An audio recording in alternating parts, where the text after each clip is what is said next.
this is Walt from StogieReview.com, here with another video cigar review. Trying to squeak this one in just before the new year because actually the cigar I'm going to be reviewing is on my top 10 cigars list, and one of the criteria of that list is that we review them in the year 2009.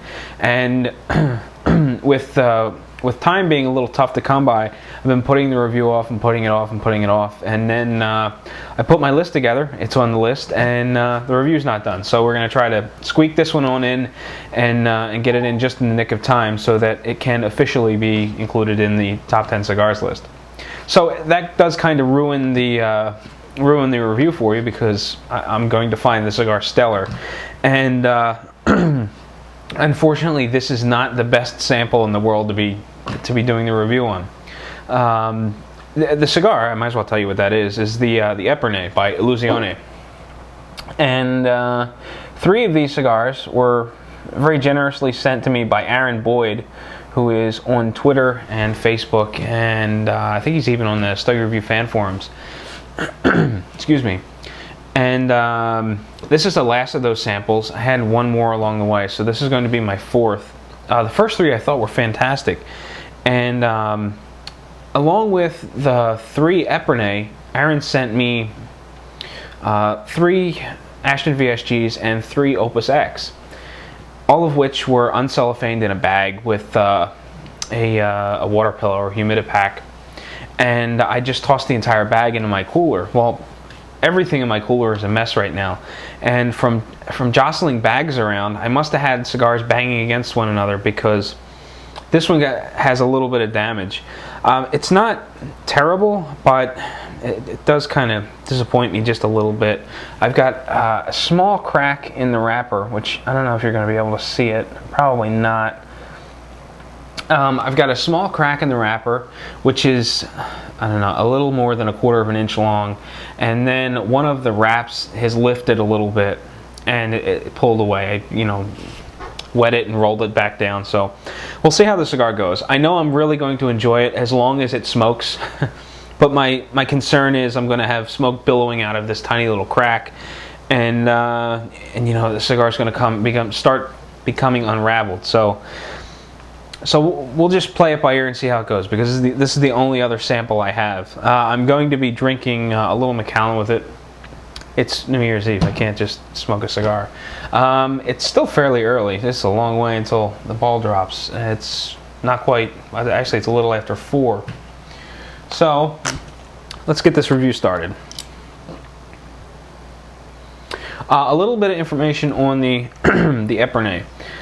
This blend originally, I'm reading directly from the Illusione website, and it goes on to say that this is a Series 2009, and the blend originally debuted in 2008 through the ECCJ 15th Anniversary Limited Release. And from talking with Dion, it seems that this is the same blend, or this is very close. This is modeled very closely to that original ECCJ blend. And goes on to say that the Epernay is available in 4 unique sizes with a combination of Criollo and Corojo tobaccos, and the wrapper leaf is a superior grade Cafe Rosado cover leaf. And it goes on to talk a little bit about the flavor profile that you can expect in this cigar. The website describes this stick as medium strength, medium to full body, and Nicaraguan tobacco origin.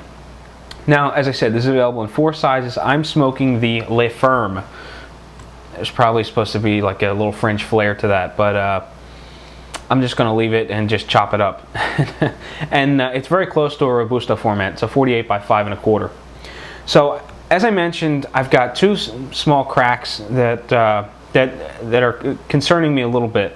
I don't think it's totally going to ruin the cigar, but we'll see what happens once it gets lit. Looking past the obvious, the wrapper color varies a little bit. It's not a very rich brown, kind of muddy almost. The consistency is a little off throughout. There's a couple of medium-sized veins. They protrude a little bit. You can definitely feel that they stick up. And I'm really afraid to pinch it because I don't want to make those cracks any worse. Although the wrapper even though it does seem delicate, it seems a little resilient at the same time. But you know, we'll see what happens when I touch flame to it. But it feels evenly packed with tobacco, fairly firm. Just a tiny little bit of resistance to it. Really, the perfect type of draw for me. So I'm going to go ahead and get this thing started. Now, I don't remember exactly what the price point is on these, but I do recall seeing that they were in boxes of 50. And it looks like that's the only way you can get them. You may be able to get 5-packs and whatnot online. Or actually, I'm sure you can find 5-packs available someplace or buy singles. But it looks like they come packaged in cabinets of 50.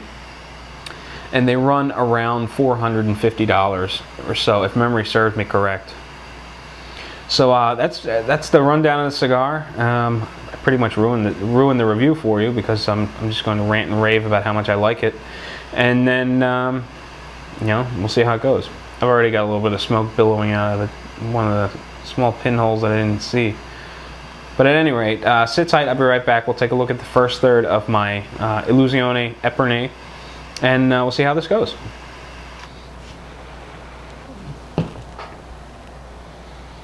Now, if I could only find the remote to turn the camera back off.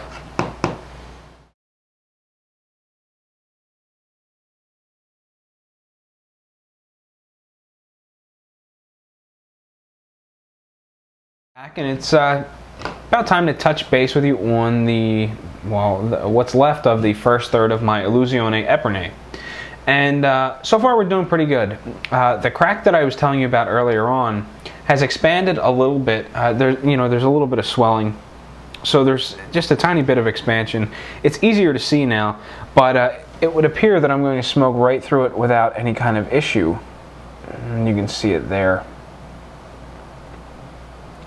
And there's where I had a little bit of lifting. But you know, aside from those two very obvious problems that were caused by carelessness, the cigar is doing very well. The burn line's a little wavy. It's nice and dark, thin in most places. On the far side, where I've got this little bit of a crack, I've got a wider burn line, which I expect to go away once I'm beyond that small split.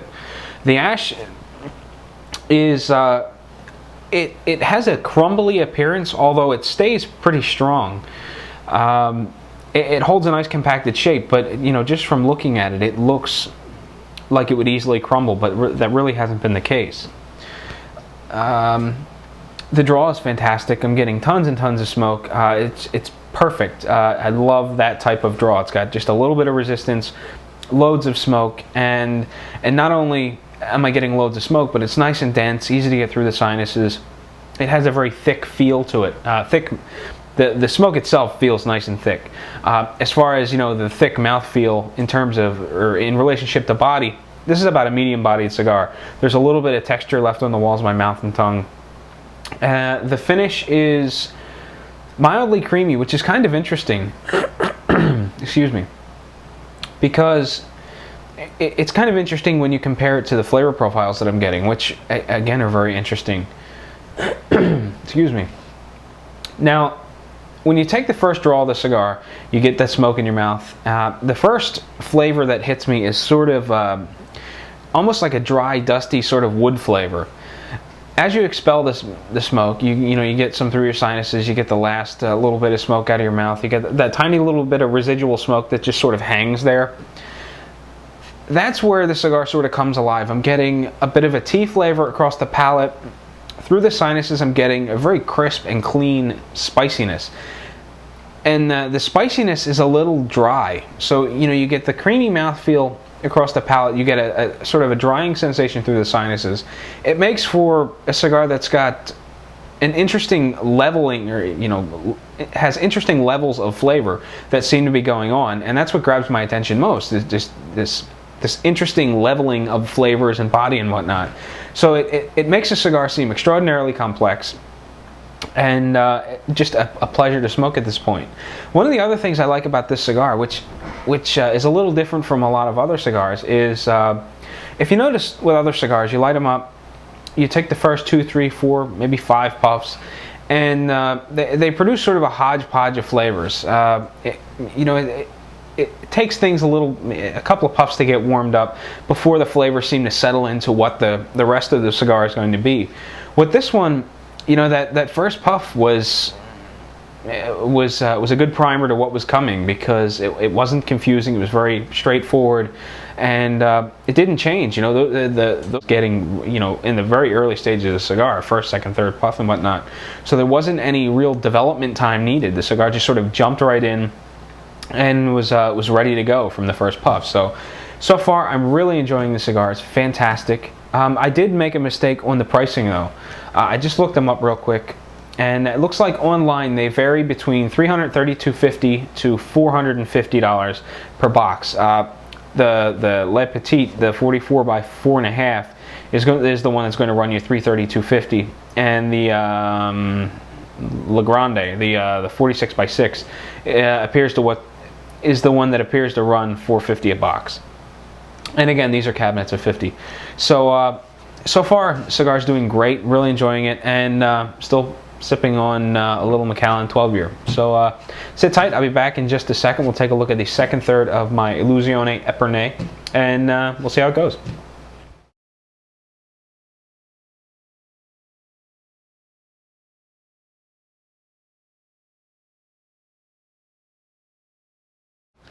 Alright, well, I'm back and plugging right along. It's been about an hour and 10 minutes now total that I've been smoking my Illusione Epernay, and not a single complaint. That little bit of a crack that I showed you earlier, and the lifting of one of the wines, I burned right through them without any issue. So the only thing that I was concerned about going into this cigar, I passed through without issue. So completely happy at this point and worry-free.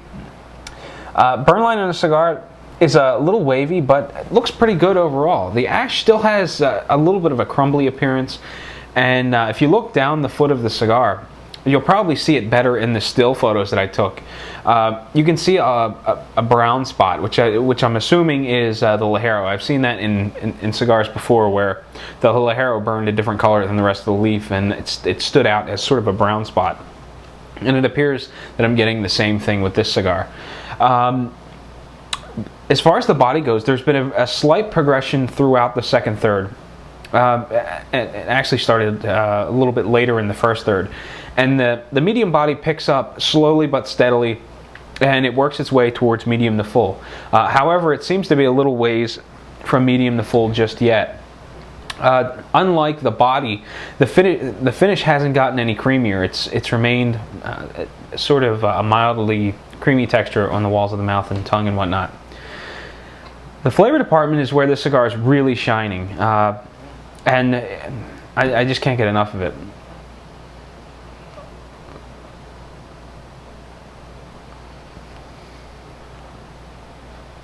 So earlier on, I was getting, you know, you take the puff you take a puff on the cigar, you get all that smoke in your mouth, and I was immediately tasting a sort of dry and dusty wood flavor. As the cigar progressed, I'm into the second third now. That dry and dusty wood flavor has stepped back, and it's being replaced by a very, very rich sort of a Corojo flavor. And I'm a sucker for that Corojo flavor, and it's doing really well as far as my tastes are concerned. The other flavors are still very much there, and it was kind of interesting. As that other flavor stepped back, I was expecting the tea flavor and that clean, sharp sort of spiciness through the sinuses to become more apparent. And they remained more or less the same. There hasn't been any progression. I'm just getting a whole lot of Corojo flavor now, and the tea flavor and the spice acts more like an accent, and it just sort of sits in the background, and it does a really good job of making the cigar seem very dynamic and very interesting, very complex. And the flavors have only gotten more complex as I've gone along. It's just the flavors just seem so refined and just delicious. Love these cigars. I'm going to sound like a broken record by the end of the video, but I really do enjoy these, and this is exactly why the Illusione Epernay is on my top 10 cigars of 2009 list. And now that the cigar is done, you'll probably see that list pop up in the next few days. Just on a side note, you know, I just shot a note to Dion on Twitter. It was kind of curious. It was just looking at the bands, and I'm wondering if there's any correlation between the Epernay, the HL, the Holy Lance, and the ECCJ, all of which have gold lettering on the bands, as opposed to like the MJ12, the F9, and all the others that have black lettering. Just a curious little thought that passed through my mind.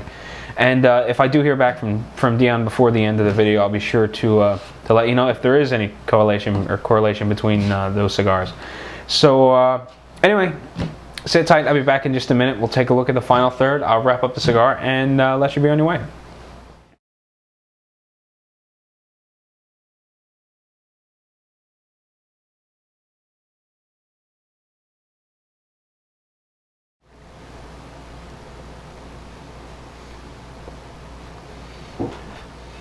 All right, well, it's as you can see, it's time to wrap up my Illusione Epernay review. And I don't want to bore you with the details. Not much in change as far as the flavor goes, as far as defined flavors go. But the flavors that are present are tremendously more rich, complex, just deliver, and just fantastic cigar. Really enjoy these. As far as the body goes, it's about medium to full now. I'm getting that sort of medium to full texture on the walls of the mouth and tongue. Nice clean spiciness through the sinuses. That tea flavor is really interesting. That sort of lingers in the background. It's going really well with the Scotch. Just hands down fantastic cigar. You know, as far as my final thoughts go. As you know from the reviews I've done with the Holy Lance, the F9, the Cuchillos Cubanos, these Illusione products are ones that I don't get to smoke very often because I don't have an account locally, and I just don't do much shopping online anymore. I can definitely see myself purchasing these frequently if they were to be picked up by my local shop. Now, and by frequently, I mean that I'd probably pick them up once a week. I'm not quite sure what the price point averages out to be, per single, based off of that box of 50 cigars.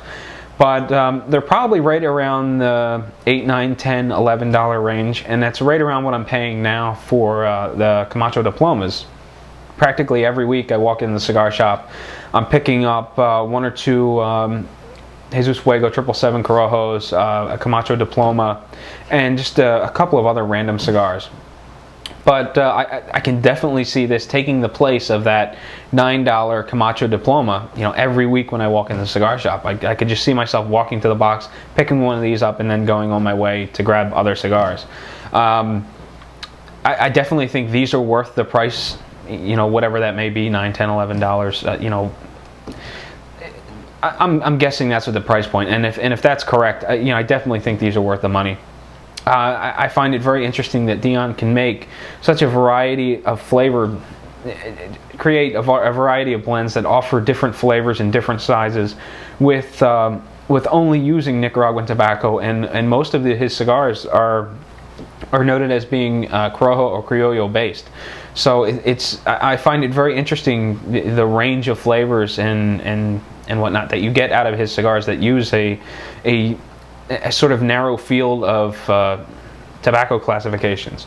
But fantastic cigar, really enjoy it. Would strongly suggest picking one up at some point. I think you'll love it. So that about does it for the Illusione Epernay. I'm going to smoke this a little bit further, probably dig out a toothpick somewhere and take this down as short as I can. And so again, that does it. This is going to be posting on New Year's Day, so Happy New Year. Hope wish everyone viewing the best for the upcoming year, and until next week, happy smoking.